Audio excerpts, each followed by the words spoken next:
I thank LITELAB and entire crew for giving me this opportunity to present my project. A lot of you have given different dimensions of how it has been done from yesterday. And mine is to answer, not answer, to probably I have some way how the elephant has been done probably. With that is working around with the budgets and how the trend is moving, as you said rightly, it's more to do with the budget is kind of how it's being done.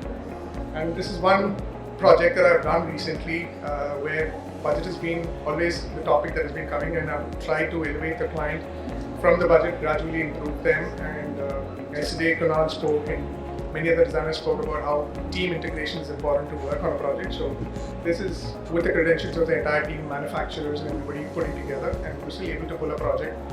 So this is to do with facade controls, and I see the trend in facades are growing, and you just said about controls technologies are coming up, and we have a choice now to learn about it, and we're learning more about it, and we just got to work on. This is a project I've done it completely with wireless control. Probably the trend is when I see is more wireless getting into the picture, so that's the project. So it's a typical case study that I'm going to run it through. This is a project in Chennai. For me, the constraint on this project I would start with is it was already a completed architecture. So typically, like any other project, we would work on a case study and understand the site, and it's important that you understand the site and then you work around it. And this project had kind of the architecture was completely over, and in fact the electricity was already done as well, and the limitations were kind of a constraint we already had to work with. But for me, I took that as an opportunity because there again they said this was a budget and we can't change a few things on wiring. So we went ahead and studied the whole project, and we adapted to go for existing wiring with a wireless solution here. So the protocol that I used to work around with the existing wiring was DALI in this case, and these was my typical viewpoints that I had, and I had to build within this. And of course it had different mock-ups and the iteration changed, but not much from the initial concept. So this was my preliminary concept sketches that I made for the project in different perspectives. So some of the ideas, of course, the project was executed, and we had three major views on the projects, and we typically addressed completely with linear solutions here. Some of the concept renders that we work around where we would like to, I'll play more of this being worked as a dynamic solution.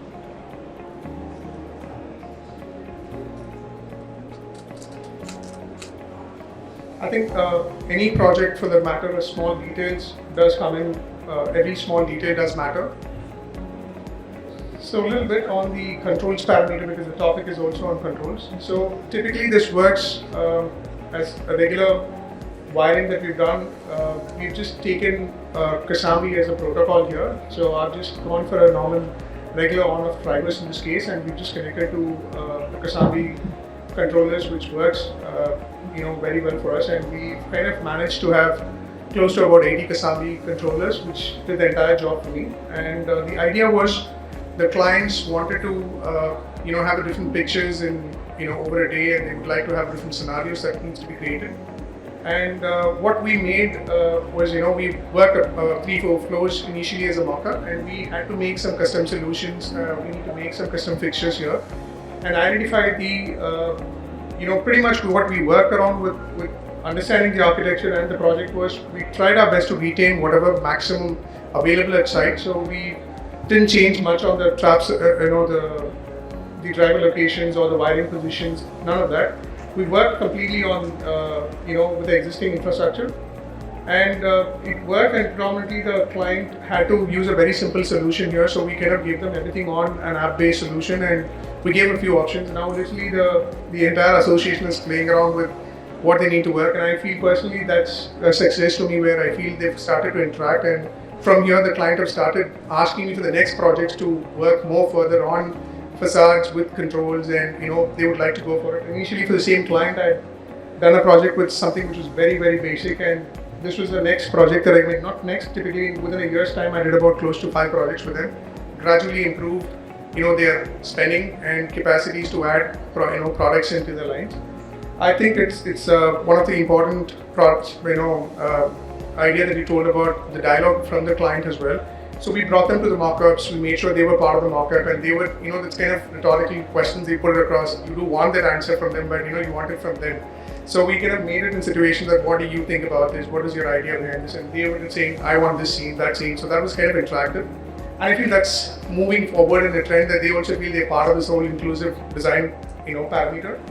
And that's, for me, it's helping me to be more actively working with the clients, and it's always fascinating to see when they get involved. Of course, there's a lot of pain process in this whole idea, but I do see the final results is what matters, and finally it's coming out the way it was intended to be. And I would say probably 90% of the initial concept and what we executed was as it is. And I would take this position to say there was a question by Harshita yesterday that how well the suppliers and the brands are working on projects like this. I would say here I would give the credits to manufacturers. I would say predominantly everything was Indian manufacturers in this case, and within the price limits we were able to manufacture, and we still had support from the controls from Kasambi, and it was fantastic that the whole team worked together, and finally the result was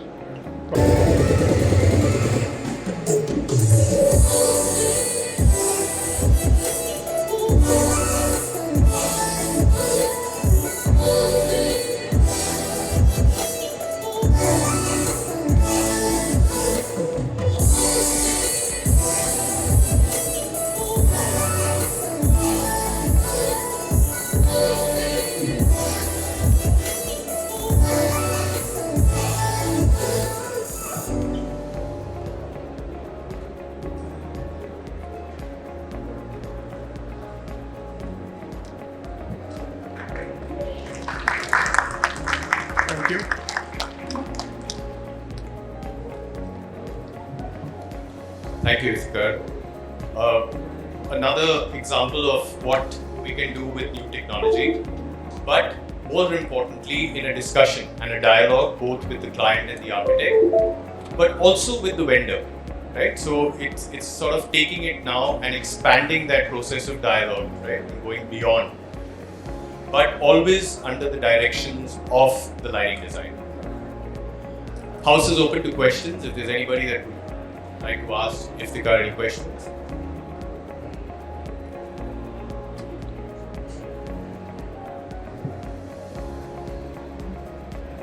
My name is Balaji from Reliance Industries.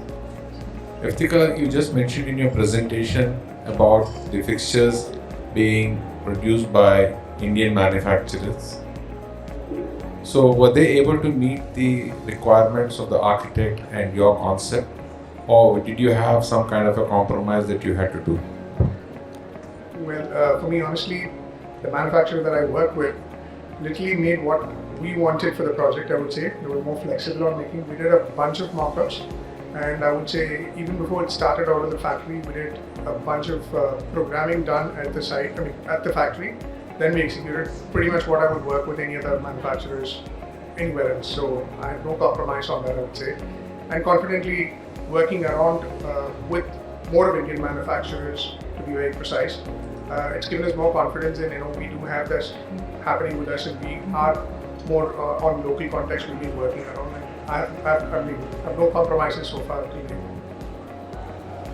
Thank you. Anybody else?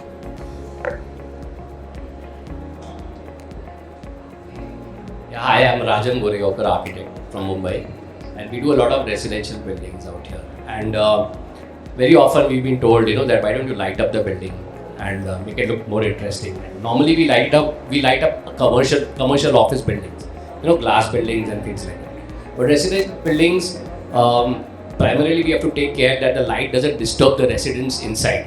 That it should look good at the same time, but not disturb it inside.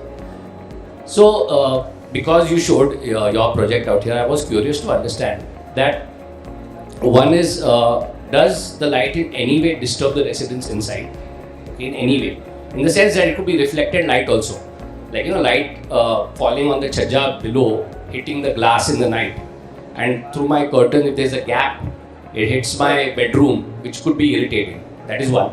Secondly, I also wanted to understand that how how does the maintenance of this light be carried out? Because you have different fixtures at different floors, and God forbid, sometime one of the fixture doesn't work for whatever reason. How do you tackle that? And do you at your level provide solutions for that, or is it left ki in the future we'll see whatever happens? Okay, Thank you. that was a good question, I would say. And well, the reason why I did, of course, residential buildings, this is for a developer. So in specific, how I got a budget from the developer is because I asked him, can you give me one of the signage costs to me? I'll do a facade. So that's how I started to interact with him, and that's how I started getting this facade project. He said like, let's do this, let's do that. And so like, first on the question of a residential building, how I got my budget from him, first approved. Second, yes, your question was like, do I have a light leakage into the building? Most of the areas that we concentrated didn't have any direct connect to the room, and except one fascia that I had, which was a completely grey wall. So there was maximum light was completely absorbed with the grey areas. And the control programs that we did was completely with DALI. So I had made sure that there was a appropriate level of dimming that was done, which was close to the windows. So then the other question is, how do I address the failures? Being a glass, predominantly the other areas were glass facades, so they had a system to clean and to operate. So we kind of spoke to them and had a dialogue with them. There could be a failure. How would you want to do it? It will fail. It's an electronics. It will fail. And the first point of failures was either the controller and the power supply. So we made sure those are all in the accessible areas, which could be first addressed.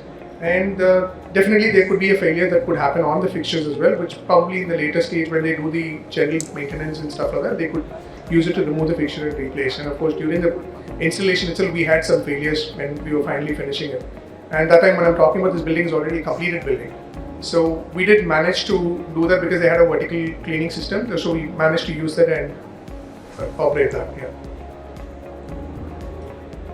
But great question. In fact, following up on that question, you said it was an existing building, right? And a lot of times, one of the biggest problems we face as designers is to sort of integrate the lighting so that it is, least obtrusive, looks good during the day. Could you tell us a little bit about how you overcame those challenges for wiring in an existing building? Tell us a little bit about how you did that. Okay, so on the facade of what I showed you on the pictures, on the front I had actually entire louver was done for the services. So I made sure the services was used, and I tried using, so there was actually a back entry from the kitchen for the project. So if at all there was a possibility they could bring the wiring, so we had a complete linearity, we brought the wiring that way.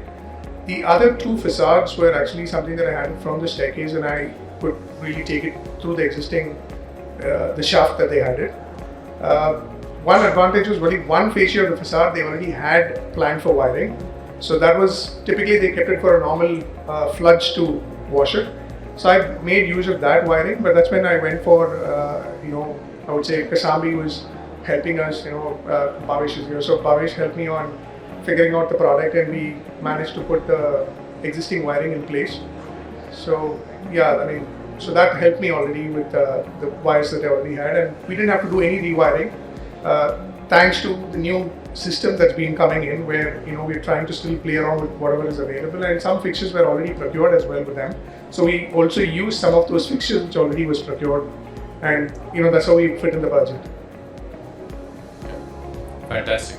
So there you have it, guys. A designer that looks after not just the design, not just the dialogue at the initial stage, but is also thinking about the application. How is it being used? Is it a residential surface? How are we protecting them? But also maintenance, right? Also developing a system that can be maintained, thinking about it at the time you design, right? These are all things that lighting designers do. Great job. I do have another one which I missed out. Is Sure. on the builder side, who's going to maintain this? Meaning, who's going to pay for the power supply was another question which came. Usually the builders ask you so people move in, association takes over, and who's going to run it? Who's going to pay for the bills? So literally we have to work around and say, let's have a separate DB plan with the existing stuff. So we have a separate DB. So I said the builder is anyways looking at a promotions, but the guy who's already bought the apartment, why should he do that?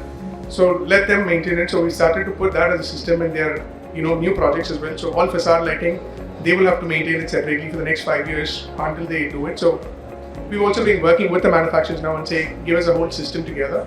So in this case, I've kind of worked with the manufacturer, with the system integrator. We worked with the guy who executed the project. So it was a holistic, approach in all aspects, I would say. Super. Thanks a lot.